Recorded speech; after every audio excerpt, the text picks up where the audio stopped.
नमस्ते और आपका स्वागत है एक और सफर में। एक ऐसे सफर में जहां हम साथ मिलकर उत्तर प्रदेश के खूबसूरत और शानदार महलों के दर्शन करेंगे। ये वो महान प्रदेश है जहां हर एक पत्थर इतिहास की कहानियां सुनाता है, हर एक दीवार पर कला का जादू बिखरा है और हर एक इमारत अपने आप में एक दुनिया समेटे हुए है। आज हम ऐसे ही 10 महलों की सैर करेंगे जिनमें से हर एक अपने आप में एक शान है, एक ऐतिहासिक निशानी है। हम देखेंगे उनकी बनावट, उनकी खूबसूरती और उनके पीछे छुपी कहानियों को जानेंगे। तो तैयार हैं आप इस यात्रा के लिए? तो चलिए शुरू करते हैं एक ऐसी दुनिया में जहां वक्त थम सा गया है, एक ऐसी दुनिया जहां इतिहास जिंदा है। हमारी पहली मंजिल है लखनऊ का शान, बारा इमामबाड़ा। इस इमामबाड़ा की शान उसकी बेमिसाल मेहराबदार छत है जो बिना किसी खंबे के खड़ी है, एक ऐसा करिश्मा जो आज भी लोगों को हैरान करता है। इसके साथ ही यहाँ का भूल-भुलैया एक ऐसा जाल है रास्तों का, जहां एक बार कोई खो गया तो बाहर निकलना मुश्किल ही नहीं, नामुमकिन सा लगता है। कहा जाता है कि इसमें ऐसे रास्ते भी हैं जो सीधे इमामबाड़ा के बाहर निकलते हैं, पर वो राज आज तक कोई नहीं जान पाया। इस इमामबाड़ा की दीवारों पर की गई नक्काशी भी देखने लायक है। फूलों और बेल बूटों की ये नक्काशी मुगल काल के हुनर का बेहतरीन नमूना है। बारा इमामबाड़ा सिर्फ एक इमारत नहीं, बल्कि एक ऐसी शाही निशानी है जो हमें उस दौर की शान और शौकत की याद दिलाता है। हमारी अगली मंजिल है मोहब्बत की निशानी, ताजमहल के सामने खड़ा आगरा का शानदार किला। यह किला सिर्फ एक सुरक्षा दीवार नहीं था, बल्कि एक शाही निवास भी था, जहां मुगल बादशाह अपना दरबार लगाया करते थे। लाल पत्थर से बने इस किले के अंदर कई महल हैं, जिनमें से हर एक अपनी अलग खूबसूरती लिए हुए है। जहांगीरी महल, दीवान-ए-आम, दीवान-ए-खस, ये सब मुगल काल की कला और संगीत का बेहतरीन नमूना पेश करते हैं। इस किले की एक और खास बात है ताजमहल का नजारा। किले की एक खास जगह से ताजमहल का ऐसा मनमोहक दृश्य दिखता है जिसको देखकर लगता है जैसे मोहब्बत खुद अपनी कहानी बयान कर रही है। आगरा फोर्ट सिर्फ एक किला नहीं, बल्कि मुगल काल की शान और शौकत का एक जीता जागता सबूत है। इस सफर में आगे बढ़ते हुए हम पहुंचते हैं लखनऊ के एक और शानदार निशानी, रूमी दरवाजा।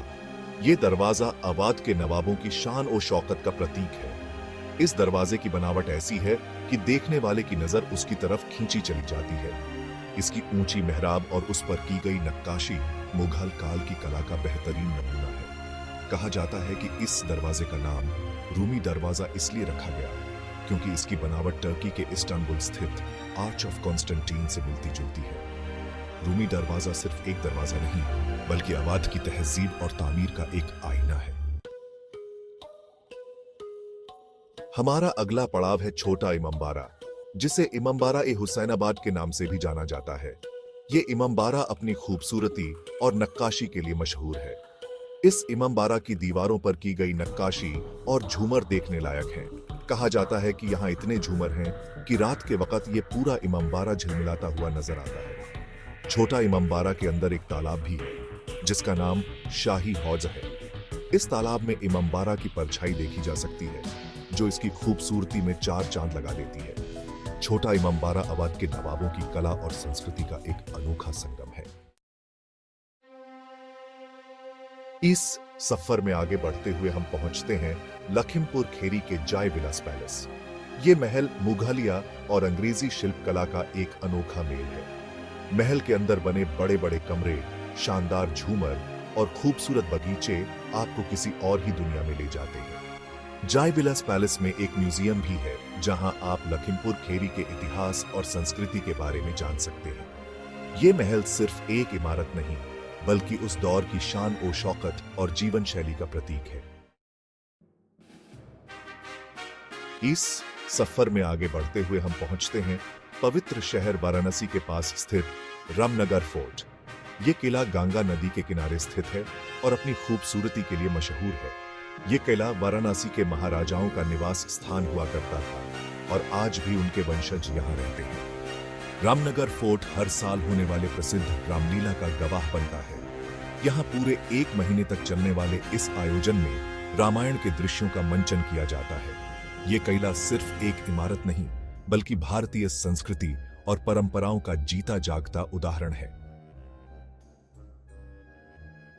हमारा अगला पड़ाव है मुगल बादशाह अकबर द्वारा बनवाया गया फतेहपुर सीकरी। यह शहर मुगल वास्तुकला का एक अद्भुत नमूना है। यहाँ स्थित किला मुबारक में कई इमारतें हैं, जैसे जोधाबाई का महल, बीरबल का घर और पंचमहल। किला मुबारक में स्थित बुलंद दरवाजा अपनी ऊंचाई और खूबसूरती के लिए प्रसिद्ध है। फतेहपुर सीकरी सिर्फ एक शहर नहीं, बल्कि मुगल काल की धार्मिक सहिष्णुता और कला प्रेम का प्रतीक है। इस सफर में आगे बढ़ते हुए हम पहुंचते हैं ओरछा के राजमहल। यह महल बुंदेली वास्तुकला का एक शानदार नमूना है। इस महल की दीवारों पर बने खूबसूरत भित्तिचित्र और चित्रकारी देखने लायक है। राजमहल में एक छत है जिसे रानी की छत कहा जाता है। यहां से आपको पूरे शहर का खूबसूरत नजारा दिखाई देगा। यह महल बुंदेली राजाओं की शान और शौकत और कला प्रेम का प्रतीक है। हमारा अगला पड़ाव है जौनपुर का शाही किला। यह किला अपनी मजबूत दीवारों और ऊंचे बुर्जों के लिए प्रसिद्ध है। शाही किला में कई इमारतें हैं जो अलग अलग काल की वास्तुकला का प्रदर्शन करती हैं। इस किले का इतिहास बहुत पुराना है और कई राजवंशों ने यहां राज किया है। शाही किला सिर्फ एक किला नहीं, बल्कि जौनपुर के गौरवशाली इतिहास का प्रतीक है। हमारा आखिरी पड़ाव है भगवान कृष्ण की नगरी मथुरा के पास स्थित कुसुम सरोवर। यह सरोवर अपनी खूबसूरती और शांति के लिए प्रसिद्ध है। कहा जाता है कि भगवान कृष्ण यहां अपनी ग्वालिनों के साथ रासलीला किया करते थे। कुसुम सरोवर के चारों तरफ कई मंदिर और घाट हैं, जो इसकी खूबसूरती में चार चांद लगा देते हैं। यह स्थान सिर्फ एक सरोवर नहीं, बल्कि भगवान कृष्ण की लीलाओं का गवाह है। तो ये था हमारा सफर उत्तर प्रदेश के कुछ प्रसिद्ध महलों का।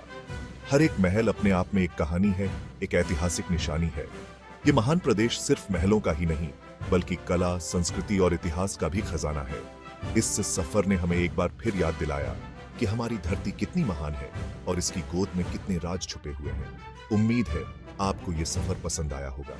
इस सफर से जुड़ी अपनी राय हमें जरूर बताएं। धन्यवाद।